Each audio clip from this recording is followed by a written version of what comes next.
চলতি বছর সেপ্টেম্বরের শুরুতে শ্রীলঙ্কায় ইতালীয় দুই নাগরিক লুইগি ফেরারি এবং তার ২৮ বছর বয়সী ছেলে মাতিয়াকে ২ লাখ মার্কিন ডলার জরিমানা করা হয়। এক্ষেত্রে ২৪ সেপ্টেম্বরের মধ্যে জরিমানার অর্থ পরিশোধ না করলে তাদের ২ বছরের জেল হতে পারে। সম্প্রতি শ্রীলঙ্কার ইয়ালা ন্যাশনাল পার্কে ইতালির এই দুই নাগরিককে অবৈধভাবে শিকার করতে দেখা যায়। তারা পোকামাকড় ধরার জাল নিয়ে জঙ্গলে প্রবেশ করেছিল।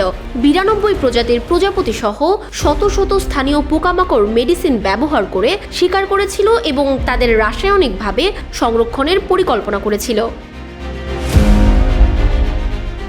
এ সময় নিরাপত্তা রক্ষীরা তাদের আটক করে। প্রথমে অভিযুক্ত দুইজনকে ৮১০টি চার্জে অভিযুক্ত করা হয়, কিন্তু পরবর্তীতে সেটি কমিয়ে ৩০৪টিতে আনা হয়। এই অপরাধে তাদের অর্থ জরিমানা করা হয়। ইয়ালা ন্যাশনাল পার্ক শ্রীলঙ্কার দক্ষিণ পূর্বে অবস্থিত বন্যপ্রাণীতে ঘেরা অন্যতম জনপ্রিয় পার্ক। এটি বন, তৃণভূমি, জলাভূমি এবং বালুকাময় সৈকত সম্বলিত। পার্কটি ৫টি ব্লকে বিভক্ত।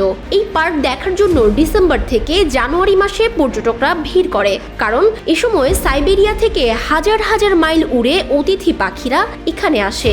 এখানে উল্লেখযোগ্য প্রাণীর মধ্যে চিতাবাঘ, হাতি ও মহিষ অন্যতম।